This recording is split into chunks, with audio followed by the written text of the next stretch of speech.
All right, there we are. I'll turn things over to you. Thank you for joining us, Ellie. Take it away. Yes, hi. My name is Ellie Brimmer. I am the United States Para-Equestrian Association president. I am an active competing athlete. I won't get too deep into my resume, but I'm on the USEF board, executive board as an athlete and serve on a bunch of committees for that. And I'm also currently on a para task force between USEF and USDF. So I wear a lot of hats, and I'm very happy to talk to you guys today. And this presentation is going to be about how to get started on the Paralympic pathway. I'm going to give credit to Tina Wenz, who is our former president and current board member. She put together a lot of this information, and I revised and updated it because why reinvent the wheel? So let's get into it.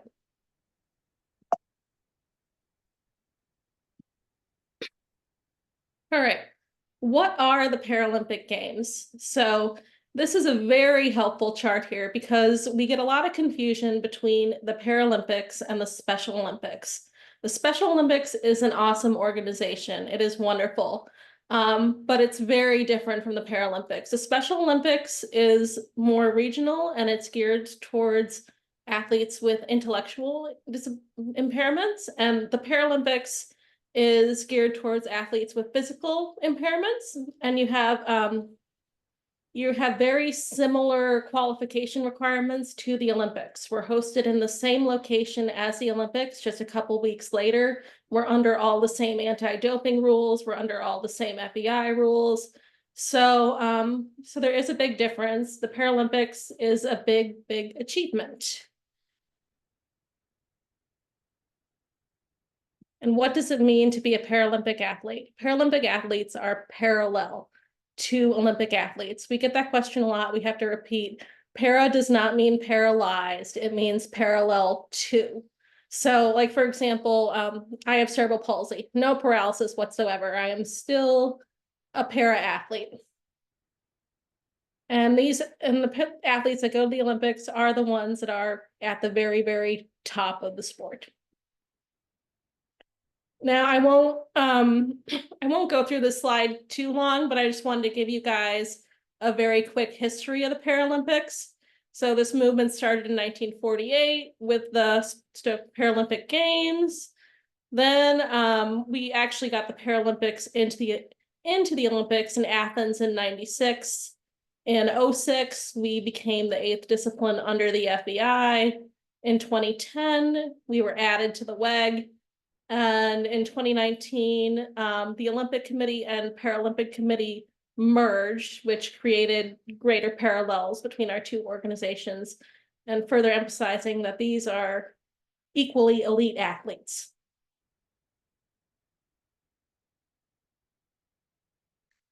So this slide just kind of gives you an idea of how many people are able to go to these elite events. You'll see the number of athletes the U.S. was able to have in the beginning. We had quite a few at the WEG in Kentucky. I think they were afraid none of the Europeans were going to show up, so they gave us a bunch of extra individual slots, which was a really unique opportunity. And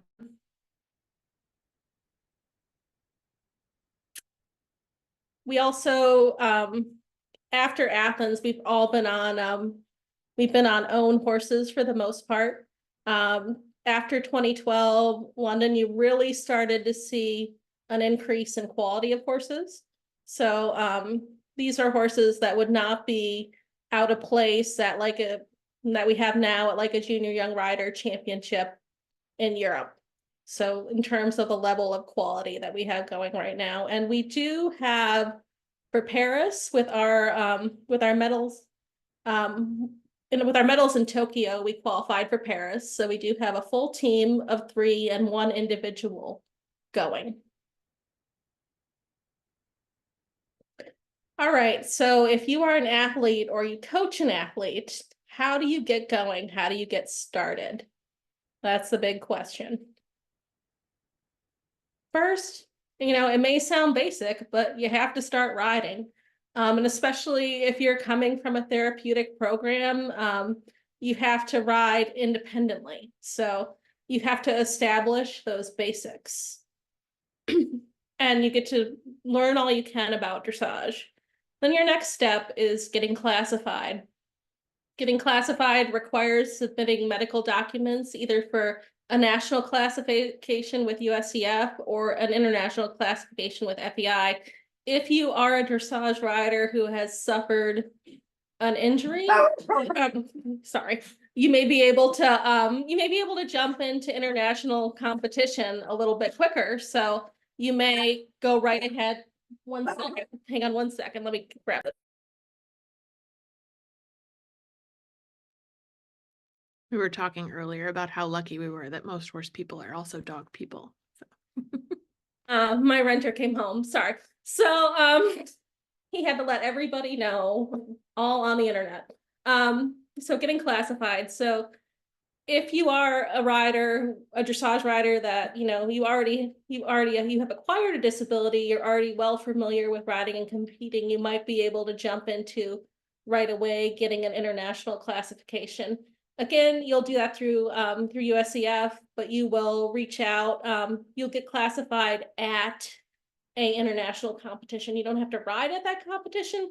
You'll have to be observed at a later date, but at least you can get it done. But there's a lot of paperwork involved. It takes about 6 weeks. So if that's something you want to do, you want to reach out to us, you want to reach out to Maureen Johnson at USEF, so you can start getting that ball rolling and get the medical paperwork you need to get going. And then when you start riding, you've got to find an instructor that works for you. Now, it can be a therapeutic program if you're very, very new. If you're not new, or if can be a dressage instructor. It can be, some people have success with inventing instructors. It's just got to be someone who is willing to learn about para-dressage and really willing to get into the basics and get into the nitty-gritty of what is required of you. And we also have instructors that have gone through a training program with USEF, so that is a good place to look for people. It isn't the end all be all. The most important thing is to find somebody who works well for you and is willing to learn and open to learning about what you have to do as an athlete.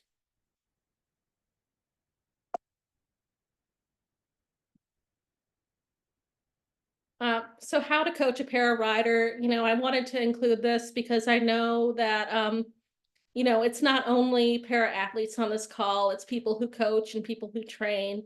So these are some things that I really wanted to make a strong point about is, if you look at our para dressage tests, they're a little weird, but we do ride the same halts, the same 8-meter circles, the same transitions as everybody else, and we're expected to do it in a frame that would be equivalent to an able-bodied FEI rider. So that's an important thing to keep in mind. And it's really important to develop a strong coach and athlete communication.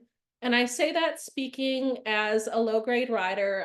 I'm classified as a grade 2, so my trainer spends a lot of time on my horse. At competitions, international competitions, my trainer is allowed to warm my horse up for 30 minutes a day, but not 15 before my test. So a lot of my training sessions, my trainer gets on my horse first. And so it's important for me that I'm there, I'm engaged, I'm paying attention, I'm seeing what she's doing, and I'm asking questions about how she's feeling, what needs to be worked on, is she tighter to the left that day? What suppleness? And also I have to speak up if I'm really tight that day. I can't have an ego if my body just isn't working that day. I have to say, hey, this isn't a day for me to ride, and you need to take the ride today. It's not about being lazy by any stretch of the imagination, but it's about knowing that your body that day, the ride isn't going to be effective for the horse. So we do have a question. Do you have advice for therapeutic riding instructors who are looking to make the transition into helping to train for para riders? Yeah, I think that the thing is that if you look and see what the tests require, I would also see if they could get some coaching themselves from a dressage coach. We do a lot with our certified coaches, what we call shadow coaching. So we have a more kind of experienced coach kind of standing behind the newer coach, and kind of, you know, they'll be standing back a little bit, but you know, if something comes up, they'll address it, like, you know, maybe saying like, you can't, you know, it's not very effective to tell the rider to use the left leg when they can't use their left leg. Say tap with the whip instead, or something like that, or use your seat, or so kind of having somebody like that to kind of help mentor you is a great thing. And it doesn't have to be a para coach specifically. If you're just starting out, if you don't have a lot of dressage experience, but it'd be really good to find a local dressage coach who's willing to work with you, so you can kind of gain that knowledge. And because and then that dressage coach will learn a lot about coaching athletes with differences, because it's not just para athletes that have physical conditions. There's a lot of us that have beaten up our bodies in one way or another. So there can be a lot of reciprocity between the two. That actually leads me to this other question we have here. Yeah. I'm gonna read it as written, and then Okay. why does it seem that para designations are about existing physical limitations versus preventing probable future degradation of physical issues? She doesn't want her limitations to worsen. Her trainer agrees, but she's fighting getting an appropriate designation. Yeah, that's tricky. So part of what's tricky about para is it's designed so that we want fair play. And there are disabilities outside the scope of para classification. Unfortunately, there are some, because it has to be a measurable physical disability. And sometimes there are disabilities that are very, very hard to measure.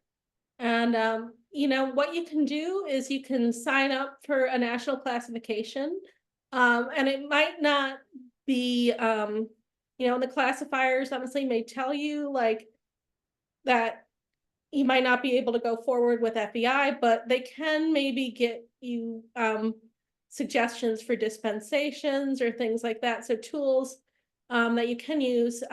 So for example, too, like I always say, one of my examples is you can have a disability where you can't move your arms above your head, but that wouldn't classify you as a para rider, because hopefully you're not moving your arms above your head while you're riding. So it's not a perfect system, but they need to see you where you are. And a lot of times, like honestly, I've been reclassified a couple times because of my cerebral palsy. I started out as a grade 4, and you know, over the last 10-15 years, they've settled me into the 2, and I think that's where I'm going to stay. But it just, if you do have a disease like an MS or something that is progressive, you won't be a confirmed status. Like the bad joke that we always make is the amputee classification is clear cut. So if you have an MS or something like that, you'll be under review. And so every 2 or 3 years, they'll be like, hey, Ellie, like, let's come look at you again. And, you know, maybe you've had some medication that you've really improved. They might even bump you up a grade level, or you've had some deterioration and you'll go down a grade level. But, you know, with each grade, there is different challenges. So it's always enjoyable. And then just one more question before we go further, and then I think we'll move along and we'll get to the other ones later. But where is there a list of para coaches somewhere? It sounds like. Yes, it's on the USEF website. If you guys want to send out a link later, I can provide it for you. If you go USEF, yes, and under Equestrian. yeah. Okay. So that, and like that, you don't have to have a coach from that list, but it does give you an idea of somebody who has experience and gone through some kind of training program. Perfect. Thank you. All right, where was I? So a lot of questions we get are looking for the quality of horses. Like, what quality of horses are we looking for? And we are looking for the exact same quality as able-bodied people, but with even better temperament, you know? So, for example, the horse that I'm leasing right now, I kind of lucked into her because she had a lot of difficulty learning the changes. I just walk trot. I don't need any canter, any changes. So, but she still has a lot of high quality. Um, we also need our horses to be happy, healthy athletes.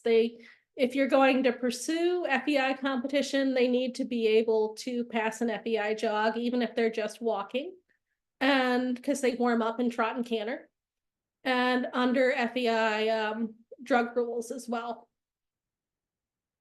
And then I felt the need to repeat myself again, but it's very important, I think, for everybody, that the athlete and the coach has a mutual understanding of your goals. Like, your trainer's not going to know that your goal is the Paralympics if you don't tell. So even if you're just starting out, that's your goal, they can give you a lot of very small steps on how to go forward. Alrighty. All right. And here I'm very big on this. So educate yourself. In addition to finding a trainer, you've got to learn the rules. The USEF FEI rulebook, that is a cheap and free resource. If you can't sleep, read the rules because you will learn something new all the time. And then you've got to learn what's required to horse show. If you haven't horse showed before, know all your memberships, your documentation, what you have to put in your entries, because the show management will love you for it if you have your correct entries done. And a way to learn what's expected of you and what to expect is to, even if you're not competing, go to competitions, reach out to your show manager, see if there's a volunteer job you can do. I bit check, if you if you're in a wheelchair, you can even, work with the organizer to see if they can get you up in the booth and get you scribing. You can maybe do, if you're in a big facility like Saugerties, maybe you can be in a golf cart and somebody can hand you off tests and you can run tests back and forth. You can sit in the office and do help with awards or scoring. So there's a lot of different jobs that you can do. I was volunteer of the year, so I always advocate volunteer work because I think it's so important, because it gets you learning everything, gets you comfortable with the stewards and show management and asking questions, and it also gets you known in the community.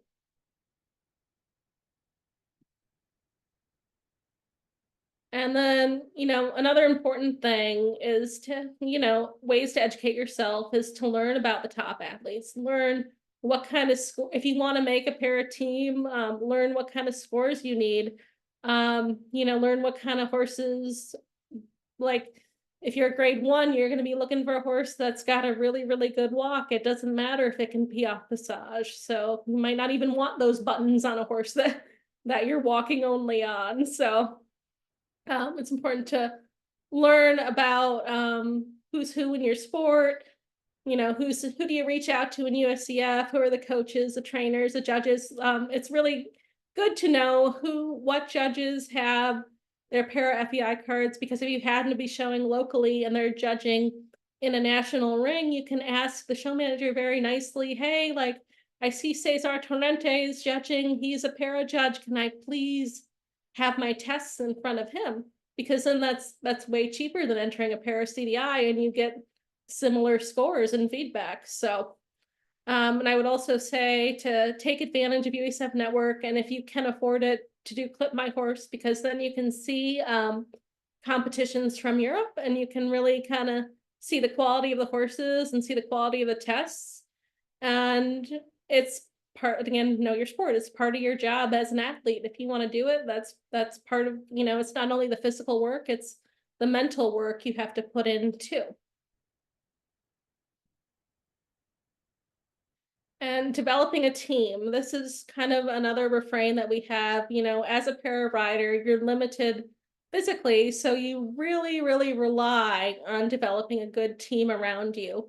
A lot of times for competitions, we call them PAs, it's good to have somebody with you who can can help you, can just, you can't be running back and forth to the office and things like that. And you've got to save your energy for the competition. So it's, it's good to have somebody who's willing to groom for you, somebody who can hand walk a horse, braid. So you can just focus on you. It's really important to preserve your energy, especially at the FEI level. It's not about being snotty or being a princess. It's about trying to put in the best performance that you possibly can. And a lot of times, a lot of us have limited energy and we have to kind of guard that jealously. Then you kind of always got to be thinking about who's on your team and what you can do to improve your horse and rider well-being. With your horsemen, have you got the right vet? Have you got the right farrier, the right trainer? What are you doing for yourself? I know even me, like sometimes, myself is the last on the list, but it's good to get your physio, and it's good to be going to the gym and all that fun stuff that we hate. But, so you always got to be working on improving that well-being and kind of getting yourself at the top. You've got to, it might not always be financial support from a sponsor, but it's good to get connections and, maybe gain supporters, and people will find a way to go the extra mile for you if you work really hard to build those connections.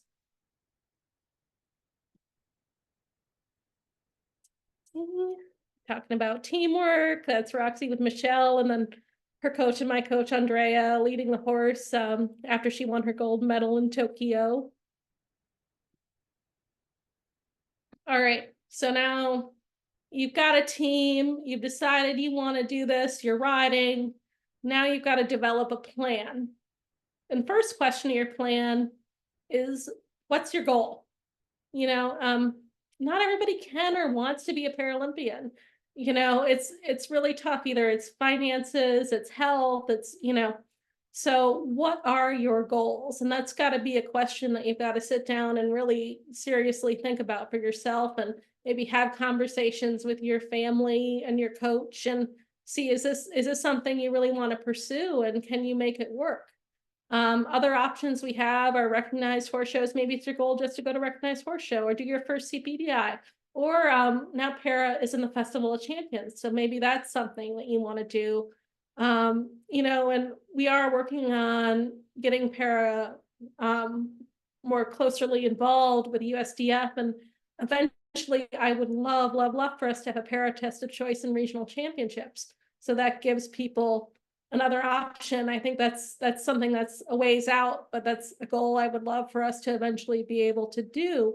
And even you guys at NEDA, you could even offer, nobody's stopping you from offering a para award, or if you're a GMO that has a kind of a final show or anything like that, there's nothing stopping you from offering a para class. So there is a question, the judges, do the judges have to have specific training? Can any judge, so it has to be a large R. If you're at a USEF competition, they have to at least have their large R. So, and sometimes, especially with the low grades, we're trying to, again, this is part of our work with USDF and kind of getting the two organizations closer together. We would like to see para more explicitly in the judges' training. So sometimes you get scores that are, especially if you're a lower grade in the national and they don't have a lot of experience judging para, they might be a little too empathetic. So, I kind of honestly, if I'm gearing towards thinking about a CDI and I go to a national show and I know that I don't know that judge very well, I'm going to kind of subtract 3 to 5% from my score just to make sure that that I'm kind of keeping myself realistic. In terms of what am I going to score internationally. Is the same as when a lot of people go into their first CDI too. You have we have 3 judges, and so you're getting scores from different perspectives in the arena, and it just makes a big difference. So in terms of scoring. Another question from, I'm guessing this is from GMO leadership. Is there a mailing list of para, like how do we know if Mhm. there's a need for this in our communities. Is there a way to kind of map where everyone is that you know of so far? Is there a membership list? How can we, Well, we do have memberships that are members of USPEA. So we can, we can definitely help direct you to members in that organization. You could also reach out to Lorraine Johnson. She's our para liaison with USEF, and see if she would be willing to kind of give you a list of paras in your area, and she might very well be. And so then you can reach out, and the hard thing with para is it's always going to be a small sport, right? We don't want us to be a big sport. That means something catastrophic has happened. But so you might be in a region, like if you live in Nebraska, where there's only going to be one or two, but how are people going to know about it if you don't offer it, right? So, even if you don't have it, even if you don't have anybody, it's nice to kind of put that in the prize list, and then it gets people thinking. Like, they might not think of themselves as a para rider, but they're like, hey, wait, I've had this injury. Maybe I do qualify, and maybe this is an avenue I want to pursue. and then if someone qualifies to ride as a para rider, are Mhm. are they allowed to show alternative? Are there options to? Absolutely. They're allowed to show, we've had para riders that have shown in CDIs too. But you're allowed to use your dispensations. So, for example, um, standard compensating aid is a split rein for a double. You can post or sit the trot. So there's a lot. You can use a whip. So there's a lot of basic things that, like, maybe you just physically can't do it, but you're classified. That gives you the avenue of having these dispensations. They're designed not to give you an advantage, but to make you equal to everybody else in the competition. Thank you. Yep. All right, let me see where I was. So you got to figure out what your goal is. And I would say, if you are thinking of Paralympics, you've got to develop your long and your short-term plan. And your long-term plan, you should be thinking in terms of every 4 years, your Paralympic cycle. So, because you want to be able to peak at the right time. And then, when you're thinking about your plan, your plan can always change, but it's good to go into detail, think about everything that you're possibly going to need. And it can be overwhelming, and it can give you not the best feeling to have to think about it, because it's more fun to be aspirational and think about, all the accolades, but this is kind of part of the nitty-gritty of it. And as it says in the slide, nothing worth doing is ever easy. So it's good to take a good hard look and think about, what exactly is this going to take?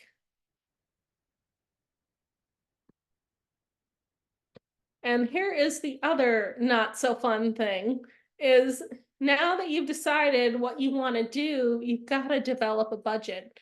And I know, as horse people, that's a very, very bad word. um, you know, but if you want to be serious about this, you've got to be able to think about how much it's going to cost and if you can afford it. Or, if there's a way, and if you can't afford it, how can you find sponsors? Can you find somebody to put together a syndicate? You've got to think about what you need, and you've got to be, because the most important thing is, if you get a horse, you've got to be able to provide for it. So, you've got things like insurance, membership, sporting training, vet farrier, additional therapies.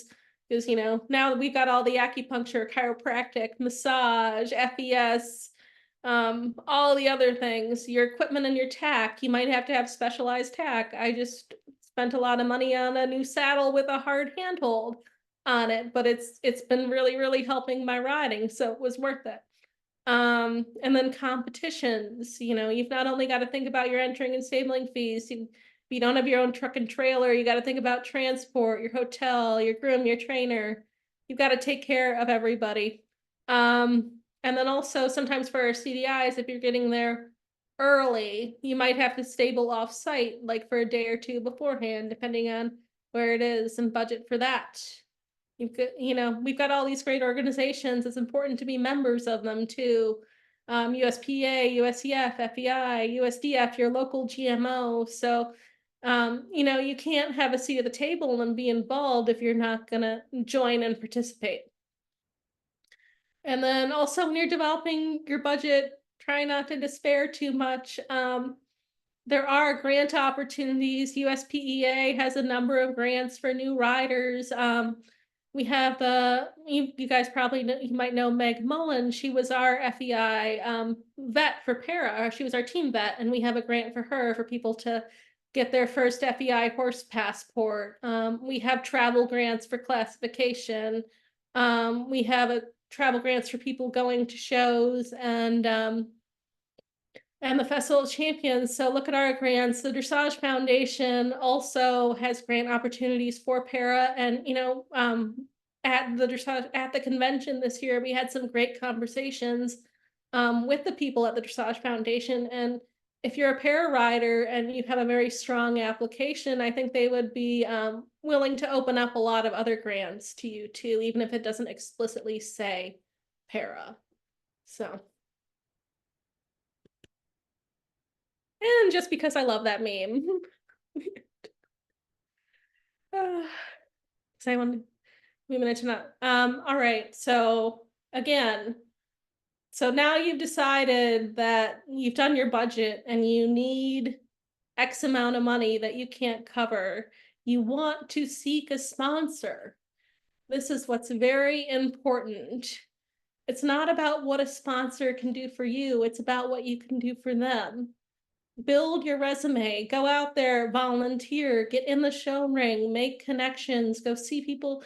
You can't just put a story on Facebook, Instagram, or TikTok and think that somebody is going to, give you a six-figure horse. That's just not how it works. So, you've got to start somewhere and really kind of trying to think of the right way to say it. Just really build your resume and be a person that somebody wants to be a partner with. And again, your disability does not entitle you to funding. And it's part of and you love the sport, yes, and we would love to be able to fully fund everyone, but unfortunately it's the same in able-bodied. It just isn't always going to happen. So if you really need the funding and you really want to do it, you kind of got to put in the tenacity and the work to it. And, unfortunately, like with able-bodied, you can still put in all the work and you might not make it to the elite status or make a team. That's an important reality to live with. But it doesn't mean that it can't happen for you. And I would say too, to be creative, there are those grants that I mentioned, and you can do your research online, and sometimes there are some really, really specific grants, and you might be one of the rare few that qualify for them. You're in New England, for example, so maybe there's a grant for a Patriots fan from Boston that has a rescue dog, So there are some very, very niche opportunities out there. So it's worth it to take some time on your computer and research and see if there's something that you can make work for you. I always tell everyone not to forget the community that they come from, Yeah. your local credit union, and think places like that. There's so much out there. Absolutely. And, because this talk was mainly geared towards riders, but I think it's worth repeating for everybody. We all have dreams, but you can't drive yourself into large debt or not pay your bills in order to try to achieve them. It's just way too much stress, and you're not going to be successful if you are that stressed. So don't do it.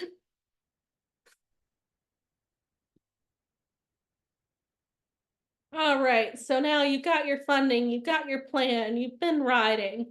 Now your next step is to start showing. Again, join your local GMO, get involved. If you have not had the opportunity to get nationally classified yet, and so you're not able to show in recognized shows yet as a para, you can look at the classification manual on the FEI website and kind of self-classify. So you can be like, okay, I'm an amputee. I'm pretty sure that means I'm this profile. So I'm going to be a grade 5. And then you can practice writing those tests, and you can submit your tests for a very small fee to USPEA, and you can get judged by a para judge. So we have a virtual judging program. So that is a way to get started if you haven't had a chance to get nationally classified and you're not quite sure what your grade is yet. So you don't despair. So there is a way you can get the ball rolling and get started. And maybe you're CP and you think you're going to be a grade 3, you can start practicing those grade 3 tests, and then you find out, whoops, I'm a grade 2, and then you're like, okay, like I learned something harder than I needed to do. So great. And then regroup. That's a really unique opportunity to have that virtual judging be such a put forward early in the process like that. And we want people to and also it's only like $15 per ride. So, we want, and this is with a full FEI para judge, Adrian Potts. So we want people to be able to get started. And this is a very cost-effective way. And even like I'll use the virtual judging too myself in between shows, because it saves money. That way I don't have to spend all that money on entry fees, and I can still get some good feedback and have a plan for what to do next. There's a question: at what stage do you think the funding becomes necessary? As soon as you feel you need it, to be honest. But it's good to, there are ways you can build your resume if you're limited on funds before you start showing. Like I said, you can get involved in your local GMO, go out and volunteer, go to local clinics and meet other people from other barns in your area. Just be a part of the community. And then there's people that'll want to maybe reach out and support you. Okay, so let's see, where was I? So now, hopefully, and like national classification, I know that Thorncroft is near you guys, your kind of area in Pennsylvania. So they usually have 1 or 2 national classifications a year. If you're interested in getting nationally classified, you can reach out to Lorene Johnson. She might be able to see if there's a national classification opportunity near you, or in your area. One of our FEI classifiers is Carrie Sowers. She's in New Jersey. And so you might be able to go travel to her, and USPEA does have travel grants for classification. So we want to help people get started as much as possible. That's great. Do you have any advice for show managers of schooling shows? Can one practice their test if the judge isn't an R? I would allow that. You would say for sure. As long as it gets people started. It's the same as like an L judge judging a schooling show too. They might judge classes above their level. It's just we want people to get in the ring. So definitely, if it's a schooling show, it doesn't matter. Like, go for it. So if you want to put a small R judging a para test, that's fine by us. So thank you. Hang on 1 second. Let me sip my water. So now you have your national classification. Now it's time to start going to schooling shows and recognized shows. And you'll want to start out, we have 3 levels of tests. The 1-star, which is novice, the 2-star, which is intermediate, and the 3-star, which is Grand Prix. So it's a good idea to start with those novice tests. And when you feel confident with them and you're getting good consistent scores with them, you can move up to the intermediate, and then you can move up to the Grand Prix. So don't feel like you have to dive yourself in the deep end right away and go immediately do Grand Prix and immediately go show para CDIs. Now we have a requirement that you have to do a 1 or a 2-star before you do a 3-star. But don't be afraid, even though you look at the tests and maybe you've been a dressage rider before and you're like, oh, these movements are so simple. I don't have tempi changes. I don't have piaffe passage. those movements are still, the way they lay them out are still very demanding. So don't be afraid to take your time and really establish your basics and set yourself up for success. And then my question is, how do you know you're ready to compete in your first CPEDI? All right. Nice little aspirational quote here. But I'm going to say something I'm going to borrow from Cesar Torrente. He just did a lecture for us about para-judging 101, which will be up on the USPEA website as soon as I have a few minutes to edit it. And, you know, these are the questions you have to ask yourself. Are you healthy enough to compete in a CDI? Is your horse healthy enough to compete? Can you afford it? Can you take the time to travel, to go do it? If you can say yes to all those questions and you've competed nationally and you're getting those solid scores, you're getting those high 60s, low 70s, maybe even higher, there's no reason to say, why not put yourself up against those international judges and just see what happens, you know, and if the score comes back lower than you anticipate, okay, like now you've got a framework. Now you're everybody's allowed to be disappointed. Maybe you're disappointed, but then you understand like where the bar is and where you need to be. Or it can go the other way and you have a massive success and then you have a meteoric rise to the top. We love to see that too. All right, and I'm going to be finishing up really quickly here. And just these are things like, you know, as USPEA president, as involved in USEF and everything else, these things are really, really important because we are a small group. Please know that you will always be an ambassador for the sport. People are always going to identify you with the para group. So please act accordingly. And we don't need to say it, but we'll say it again, is the welfare of the horse always comes first. All of us have competitive goals, but our horses don't always share our goals. So we need to make sure that we are all on the same page and the horse is a healthy, happy athlete. And it's important that we always, you know, you don't get up to the top alone. It's important to thank those people that have supported you either financially or by other means. And it's important to take care of those people. And in terms of if you do get to that top, make sure that you are very thoughtful in what you say. You know, we're not asking you not to be truthful to yourself, but make sure you say things in a way that you've thought about it so they can't be misinterpreted. And remember, you know, a smile and a positive attitude, always a good thing. And again, to sum it up, there's me as a little kid with my first ribbon. Always strive to be a rider that you would have looked up to as a kid. And thank you guys so much for coming. I really appreciate it. And if there's any other questions I can answer, please let me know. There are. I will say, I was a steward at a show and I had the first para test that I had ever stewarded for came through and I panicked. And she was so kind and so it made a huge difference. Just very much, you have a great group out there. I've had every encounter has been wonderful. So we have a question. If you're looking for examples of those lower level tests, would those be on the website or those are on the FEI website? And honestly, the FEI website is super difficult to deal with, so don't try and go to it directly from the FEI website. Put FEI para-dressage tests into Google, and that will take you to it. All right, good. Thank you for that tip. Wonderful. Yeah.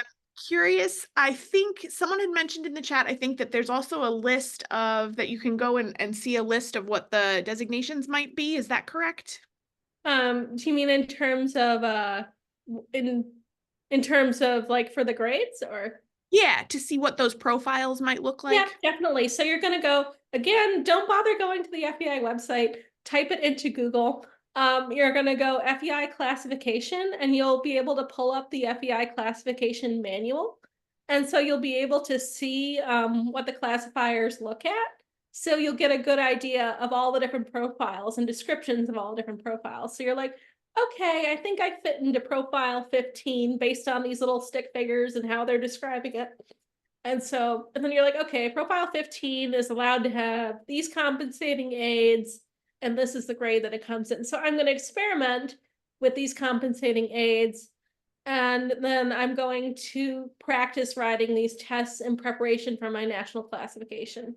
And then the national classifier is going to be like, hey, guess what? You were right. You're profile 15. And then you keep on cruising on.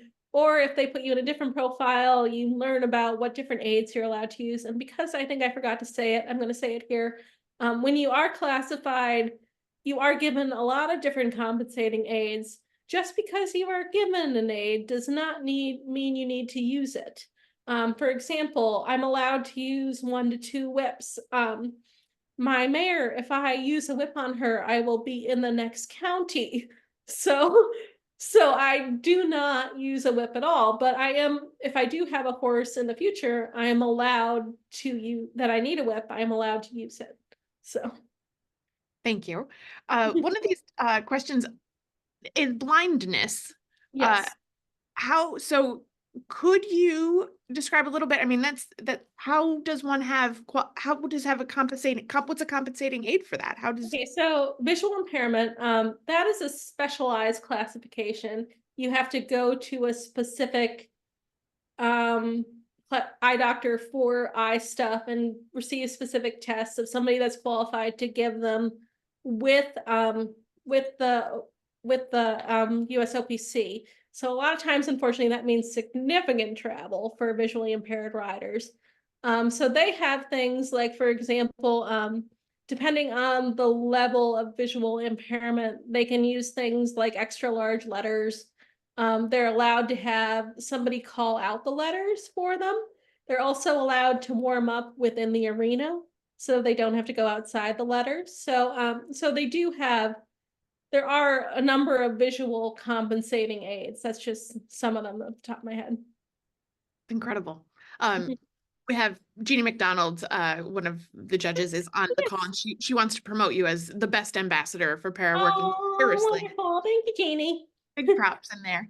Perfect example of what every competitor should be. So this is what if an individual is not currently riding at the level that their grade requires? They just stick with it. Okay, so they stick with it, and look at those intermediate and novice tests and see, and kind of see if that level is achievable. Like if you're a grade 5, that can take a long time to get up to that level. But then, so then start riding some of the training and first level tests and second level, and kind of get yourself established. So it doesn't, like we said before, just because you're classified as para does not mean you're strictly, you strictly have to stay in para classes. Most of us in the lower grades, the 1s, the 2s, and 3s, because we're only walk trot, we tend to stay within the para tests because there's not much that the USEF tests offer us. But the higher grades, the 4s and the 5s, you can certainly do intro training for second. The grade 5 test is almost like a pre-St. George test with only simple changes and no pirouettes.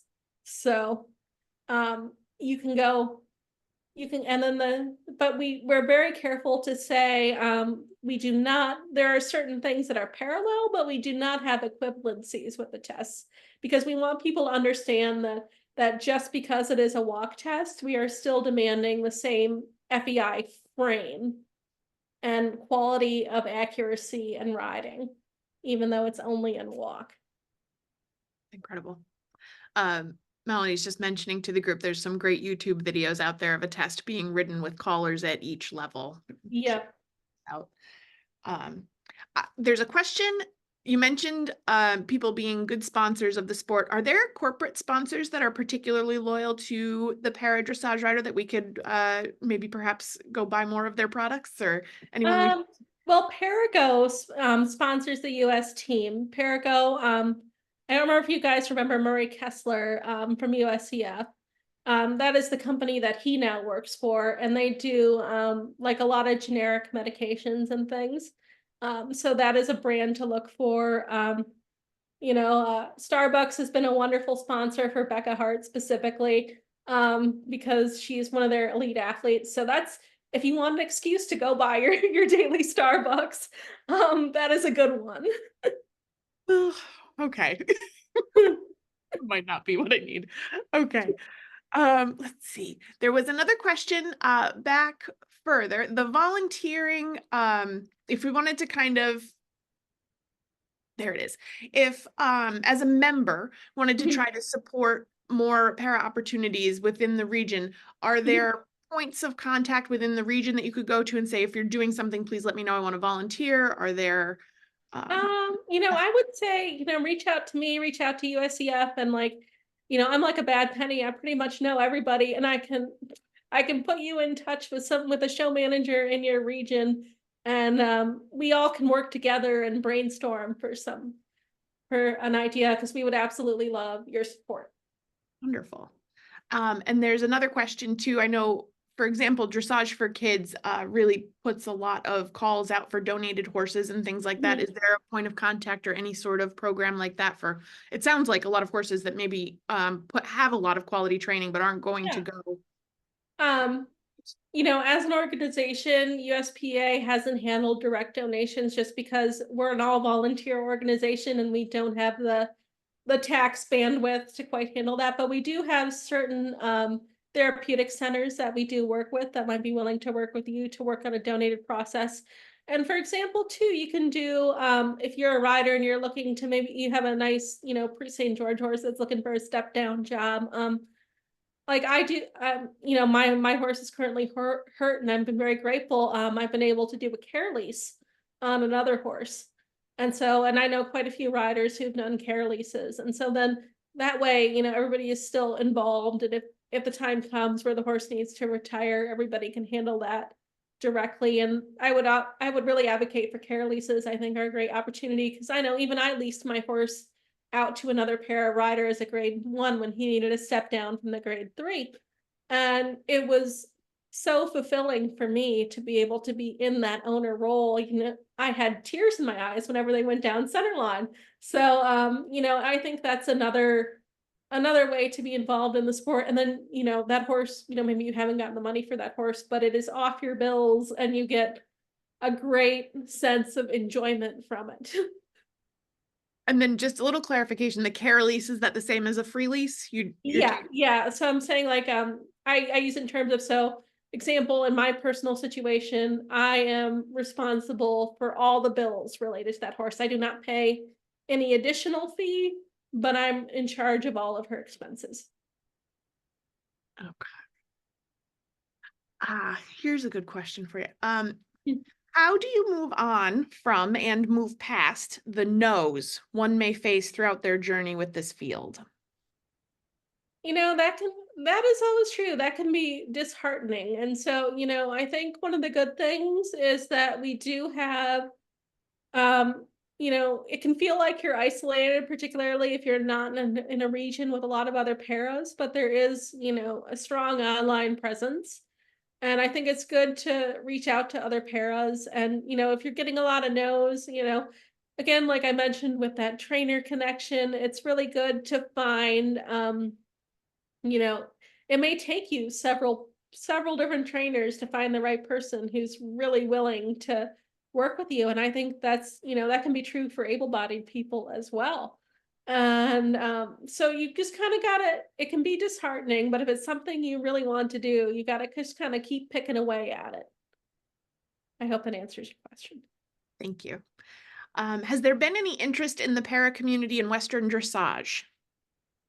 We have had some individuals that have done some Western dressage and they've really enjoyed it. And I think, and we've had, there was some para reining for a little bit. And, there's always a couple people who have advocated for trying to promote para jumping, which frankly scares me a little bit. So, I think there's always niches. And, on my USEF board, I get a chance to make connections to people in a lot of the different breeds and disciplines. And a lot of them do offer like specific breed classes that accommodate people with disabilities. So I think that the opportunity is out there, and I think there's a lot of organizations that would like to find ways to help people participate. So I think Western dressage is definitely a great option for a lot of people. Thank you. Mhm. There's a question, how big is the membership for your organization? For USPEA, it's hard to say specifically for athletes because we do have a lot of allies and supporters. And I will say too, if any of y'all want to join USPEA, you are more than welcome to as a ally of us. You don't have to be a para rider.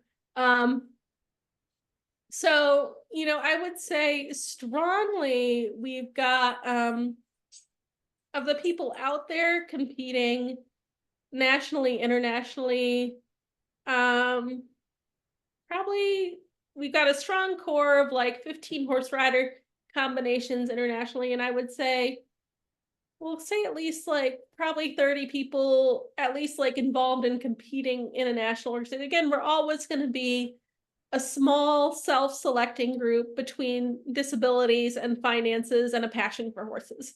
So it's a very small overlap there. But we are always trying to grow our grassroots, and we've got our centers of excellence with the therapeutic riding, and we're always trying to get people more involved. And I do think there are a lot of people with disabilities that do ride that for whatever reason, either they aren't comfortable self-identifying as para and haven't gone through the classification process, um, or they just don't know enough about it. So we're always trying to grow our grassroots because um, it's good to keep bringing people up the levels. And we're already most especially about Paris, but LA is around the corner too, and we want to have a really really strong homegrown team for that. There's a question, how young can a rider Um, be qualified? So national classifications, they can usually start doing them around 12, and again, it might be review because something like cerebral palsy can actually change quite a bit. Um, and then FEI, I think, is 16. So, And then there's a question about how the chronic nature of someone's abilities versus mhm. an acute. If there's kind of an injury, is there a period of time? Do they look Well, at you day of, or do they look at you as like this is something that's going to be longer lasting? generally, if somebody has a new injury, they generally actually don't like to see them right away because a lot of things can change immediately after an injury, like take, for example, a back injury or things like that, or nerve damage. Um, so they do like to take some time, and that's a lot of times where classification comes into table if you're confirmed or review. So if somebody has a new injury, you're probably going to be review for a while until for a couple cycles until they're like, okay, this injury is established. We've reviewed them a couple times, nothing has changed. We'll switch them to confirmed status. And then what is that cycle? Is that a set period of time or one that's Um, decided case by it's case? kind of up to the classifiers, but I think it's usually like 2 or 3 years. And they try to work it around the Paralympic cycle. So you're not having to face a review like right before a championship. Thank you. Mhm. I dare I say, I think I got all of the questions in the chat. It was very busy. Yes, I'm getting thank yous in the chat.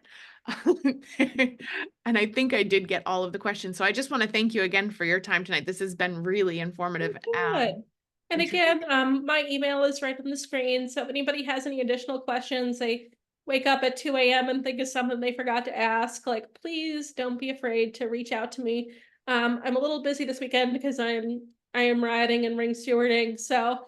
But please reach out and I promise I will get to you. I can attest. You're very responsive. Well, thank you all very much. Thanks for joining us, everyone, and we will be back again next week. Ellie, thank you again for your time. Oh yeah. Of Thank you for having me. course, we hope to have you back, I think. All So right. we'll see you out Great. there, I'm sure. Everyone have a great night. Thank you. Thank you.